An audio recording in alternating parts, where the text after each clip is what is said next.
Hey, basketball fans, welcome back to Tips and Streams, your go-to spot for the hottest NBA regular season predictions.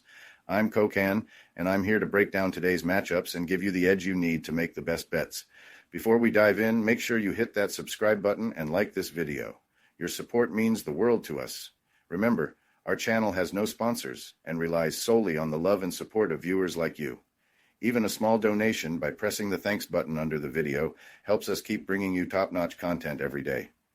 Don't forget to share this video with your friends and fellow basketball enthusiasts. And we love hearing from you, so drop a comment below and let us know what you want to see in our forecasts. Your feedback helps us improve and bring you the content you crave. Let's jump right into today's NBA predictions. We've got some exciting games lined up, so stay tuned and let's get that winning streak going. Today we have predictions for 5 NBA games. The first prediction for today is for a game between the Detroit Pistons and Houston Rockets. Let's dive into this showdown between the Houston Rockets and Detroit Pistons, and trust me, this one has all the ingredients for a sneaky good game. The Pistons are coming off a stretch where they've shown some serious grit, taking 2 of their last 3 games. One of those wins came against a tough Knicks squad, and they did it by lighting up the scoreboard, dropping 123 and 124 points in those victories. That kind of offensive punch is exactly what Detroit needs to bring to the table in this matchup. When the Pistons hit 115 points or more, they're a solid 13-7, so their scoring pace is going to be the key. On the flip side, Detroit's defense can make or break them. In their earlier game against Houston, they only gave up 101 points, but still ended up losing. Here's the thing, when the Pistons hold opponents to under 110 points, they're 11-4. That tells me they've got the tools to grind out wins if they can slow the game down and get some key stops. Facing a fast-paced Rockets team, it's all about contesting shots and controlling the tempo. If they don't, it could be a long afternoon. Now, the Rockets are feeling themselves right now, and for good reason. They've won 4 of their last 5 games and are absolutely cooking on offense. Over that stretch, they've been putting up 123.8 points per game, shooting nearly 50% from the field and over 43% from deep. That's not just hot, that's lava. Combine that with a defense that allows just 107.9 points per game, the 4th best mark in the league, and you've got a squad finding its stride. They don't just slow teams down, they force mistakes, lock down the paint, and shut down the perimeter. That's a recipe for success. In their November matchup, the Rockets got the W, but it was a nail-biter, a 2-point win where Houston's defense stole the show. They forced Detroit into 18 turnovers, out-rebounded them, and held them to just 42.9% shooting. If Houston brings that same defensive intensity this time around, they'll be tough to beat, especially at home, where they're 14-6 this season. But let's not sleep on the Pistons. They've quietly become one of the best road underdog teams in the league. At 10-5-1 against the spread as road dogs, they've shown they can hang with some of the league's best. And honestly, this Detroit team is better now than it was 2 months ago. They've added depth and addressed some of their offseason needs, which has given them a real shot to compete in games like this. The Pistons play with heart, they scrap on defense, and they force turnovers, something that could throw a young Rockets team off their rhythm. I think this game is going to be closer than people expect. The Rockets are rolling, but the Pistons have been sneaky good lately, and they've got a knack for keeping games tight. Houston might still win, but I see Detroit covering that plus 8-point spread. It feels like the kind of game where both teams go at it hard, and we're left watching a tight finish in the last few minutes. If you're betting, I'd lean on the Pistons to make this one a battle and give Houston a run for their money.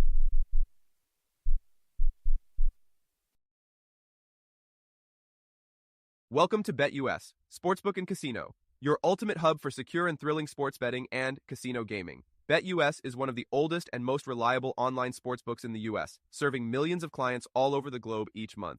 BetUS, trusted for over 30 years, offers huge welcome bonuses, countless betting options, and many deposit and payout methods. Depositing funds is a breeze and safe, with a minimum deposit of just $10. Payouts are fast and hassle-free, beginning at only $50. Choose from various payout options like MoneyGram, couriered check, cryptocurrency, or bank wire. Signing up is quick and easy. For signing up, you can use the link in the description and enjoy a generous 125% welcome bonus of up to $3,000. By signing up using the link in the description, you'll also support us as we earn a small commission from your registration at BetUS. Thank you for supporting us. Join now and start winning.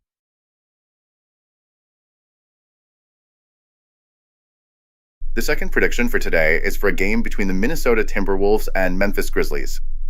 The Minnesota Timberwolves are rolling into Memphis for what should be an intense matchup, and I've got my eyes locked on this one. Minnesota's calling card this season has been their defense. They're giving up just 108 points per game, ranking as one of the stingiest teams in the league. On top of that, they're holding opponents to bottom 5 numbers in field goal percentage, 3-point percentage, and free throws attempted. When they clamp down and keep teams under 115, they're a solid 17-9. The problem? They've been shaky on the road, and the Grizzlies are not the team you want to show up half-hearted against. Memphis has been cooking lately. They lead the league with a ridiculous 123.4 points per game and are one of the most efficient squads around. When they met Minnesota earlier this month, they squeaked out a 2-point win, but it was all about the details. Jaren Jackson Jr. dropped a cool 33 points, and the Grizz grabbed 21 offensive boards. That's the kind of hustle that makes Memphis such a tough out. They've been on fire over their last 4 games, averaging over 128 points and shooting better than 50% from the field. At home, they've been nearly unbeatable, with a 15-5 record. They've got that grinded-out energy that can wear down even the best defensive teams. The big question here is Ja Morant. He's listed as questionable with a foot issue, and while Memphis smoked the Spurs without him, there's no denying his impact. Even if Ja sits, Memphis has shown they've got the depth to handle business. For Minnesota, the focus will need to be on Anthony Edwards and Karl Anthony Towns. They had a solid showing in the last matchup, shooting 56.6% from the floor and knocking down over 40% of their threes, but it still wasn't enough to take down the Grizz. They'll need to bring that same firepower, and then some, to keep pace in Memphis.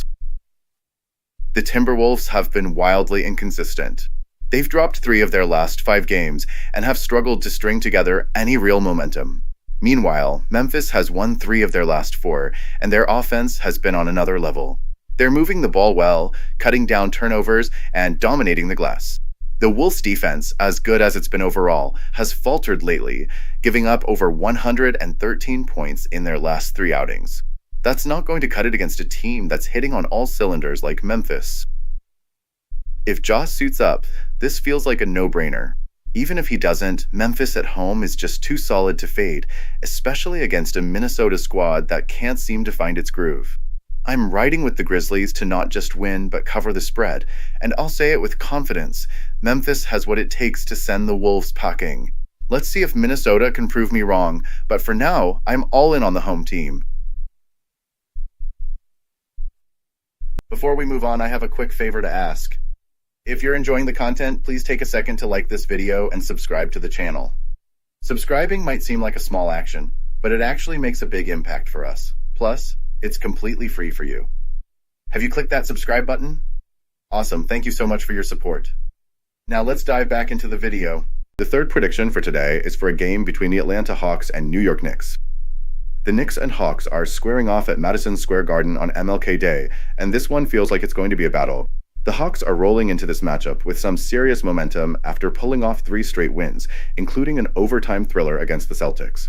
Meanwhile, the Knicks are looking to bounce back after a frustrating loss to the Timberwolves, where their inconsistency and some key injuries really showed. Atlanta's been on a roll lately, showing they can hang with the best, especially on the road. They've picked up solid wins in Boston and Chicago and even took down the Jazz. Sure, there have been a few hiccups, but this team seems to thrive in hostile environments. And let's not forget, Trae Young loves the big stage, and there's no stage bigger than the Garden. He's built for the spotlight and has a history of tormenting Knicks fans every time he steps on that floor. He's averaging over 24 points and 8 dimes in MSG, and you just know he's itching to deliver another show. The Knicks, on the other hand, have been a bit of a mixed bag. They've alternated wins and losses over their last 7 games, and their recent struggles make it hard to trust them right now. They've dropped 6 of their last 9, and some of those losses were in spots they should have handled. Missing Karl Anthony Towns in their last game was a killer. Without him, they couldn't handle the Timberwolves, and the bench gave them next to nothing. Towns and Josh Hart are both questionable for this one, and their statuses could swing things in a big way. When these two met earlier this season, Atlanta got the better of New York twice, and it wasn't by luck.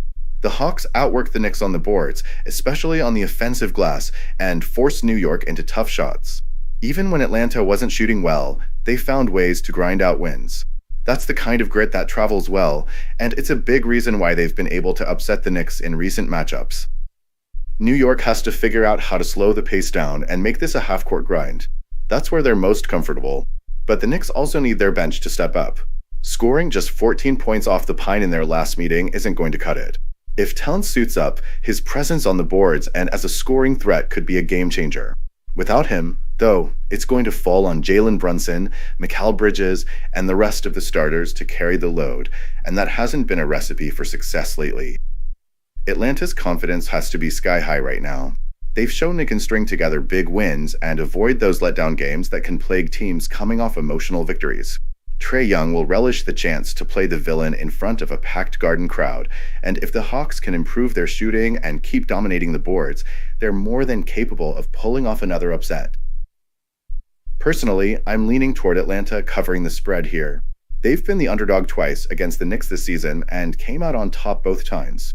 With the way they're playing and Trae's love for the Garden atmosphere, I wouldn't be surprised if they steal another win outright. The Knicks might have home court advantage, but the Hawks have the momentum, and sometimes that's all you need. The fourth prediction for today is for a game between the Phoenix Suns and Cleveland Cavaliers. The Phoenix Suns are heading into Cleveland to take on the Cavaliers, and I've got to say, this matchup feels like it's all about two teams heading in very different directions. Sure, the Suns have won 4 of their last 5 games, but let's not get too carried away with that stat. They feasted on the bottom feeders of the league, teams like the Wizards, Hornets, and Jazz. Wins are wins, but let's be real, those games don't prove much about Phoenix's ability to hang with a juggernaut like Cleveland. Offensively, the Suns have been clicking. They're putting up over 121 points a game during the stretch and shooting better than 50% from the field. Kevin Durant and Devin Booker are obviously the engines here, combining for over 53 points a night. Those two are elite scorers, no question, but the rest of the roster hasn't shown much consistency. Add in the fact that Jusuf Nurkic is out again, and Bradley Beal is questionable, and you start to see why Phoenix might be in for a rough night. Without a real presence in the paint, this team is going to have a hard time matching up physically, especially against a Cleveland squad that's as disciplined as they come. Speaking of Cleveland, this team is the real deal. They're sitting at 35-6 for a reason, and they're second in the league in scoring, putting up 122 points per game.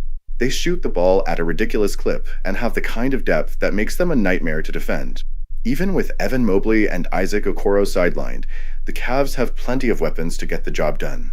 Donovan Mitchell and Darius Garland are running the show, and their ability to take over games is a big reason why Cleveland has been so dominant, especially at home. What sets Cleveland apart, though, is their defense. They give up just 112 points per game and force teams into tough shots night after night. Opponents are shooting under 46% against them, and they're great at controlling the glass and limiting second-chance opportunities. Combine that with their ability to stay out of foul trouble, and it's clear why this team is so hard to beat. And let's not overlook their ability to defend the three-point line, something that will be crucial against a Phoenix team that loves to launch from deep. As of now, Cleveland is favored by 5.5 points, and I honestly think that line might be too low. The Suns have been a disaster against the spread this season, sitting at a league-worst 14-26-1. Meanwhile, the Cavs are one of the best teams in the league ATS, covering at an impressive clip of 28-13. The numbers don't lie. These are two teams on opposite ends of the betting spectrum. Phoenix's defensive struggles and lack of an inside presence make them an easy target for a team like Cleveland, especially when you consider how well the Cavs play at both ends of the floor. If you're looking for reasons to believe in the Suns, I guess you could point to their recent winning streak, but beating up on subpar teams doesn't convince me they're ready for this kind of challenge. The Suns have too many holes, no real post defense, inconsistent contributions outside of Durant and Booker, and a tendency to let games turn into layup drills for their opponents. When you're going up against a Cleveland team that thrives on efficiency and doesn't make a lot of mistakes, those flaws are going to get exposed. I'm all in on Cleveland for this one. They're just the better, more complete team right now. I think the Cavs will control the tempo, dominate the boards, and make life miserable for Durant and Booker. If Cleveland gets to their usual scoring pace, say, around 115 points, it's game over for Phoenix. The Cavs are 29-2 when they hit that mark, and there's no reason to think they won't do it again here. My money's on Cleveland to win and cover the spread. This one might get ugly for the Suns. The fifth prediction for today is for a game between the Boston Celtics and Golden State Warriors. All right, let's talk about this marquee matchup between the Golden State Warriors and the Boston Celtics. This game feels like it has everything you want in a big-time NBA showdown: history, star power, and the kind of stakes that make for great basketball. The Celtics have owned the all-time series, but the Warriors got the better of them earlier this season in Boston, snagging a 118-112 win. That game was a roller coaster, with the Celtics looking dominant early before crumbling in the second quarter and faltering down the stretch. Boston's inconsistency showed, and now they're in a bit of a funk, going 3-4 in their last 7 games. Still, this team's no pushover. They're clinging to the second seed in the East for a reason. Now, if you're the Celtics, you've got to be locked in. Jason Tatum was electric in their last meeting, dropping 32 points on 50% shooting. Derek White chipped in 26 with a barrage of triples, but it wasn't enough. They'll need more than just 2 guys carrying the load, especially if Kristaps Porzingis and Jaylen Brown are back in the lineup. Both were absent in the first matchup, and their presence could be a game changer. Boston struggled on the boards and with turnovers last time out, 2 areas they have to clean up if they want to come out on top this time. Defensively, the Celtics are better than they showed in that November loss. Let's not forget, this is a team capable of locking down the league's best offenses when they're dialed in. Winning the rebounding battle and tightening up their rotations will be key. They can't afford another second quarter collapse. Those lapses have cost them big this season. For the Warriors, it all starts with Steph Curry. He torched the Celtics for 27 points in their last meeting and has a knack for stepping up in these big games. His scoring numbers against Boston over the years are absurd, especially in Boston, but he's still a killer at home. The big question is his health. After tweaking his ankle in their last game, his status is up in the air. If Steph isn't 100%, it's going to take a team-wide effort to stay competitive. Golden State's bench was the X factor in the first game, combining for 49 points, with Buddy Hield and Kyle Anderson providing solid production. Andrew Wiggins also chipped in 16 points. That depth will need to shine again, especially if guys like Draymond Green and Jonathan Kuminga remain sidelined. Draymond's defensive presence is irreplaceable, and without him, the Warriors lose a lot of their edge on that side of the ball. The boards are another battleground. Golden State crushed Boston on the glass in November, snagging 15 offensive rebounds. That kind of hustle play is what gave them the extra possessions to steal the win. If they can replicate that effort, especially against a potentially healthier Celtics squad, they'll have a shot. This game feels like a toss-up in so many ways. Boston has been solid after losses this season, going 9-3 against the spread in those situations. They've got the firepower and defensive chops to bounce back. On the flip side, Golden State has been inconsistent, both in their play and against the spread.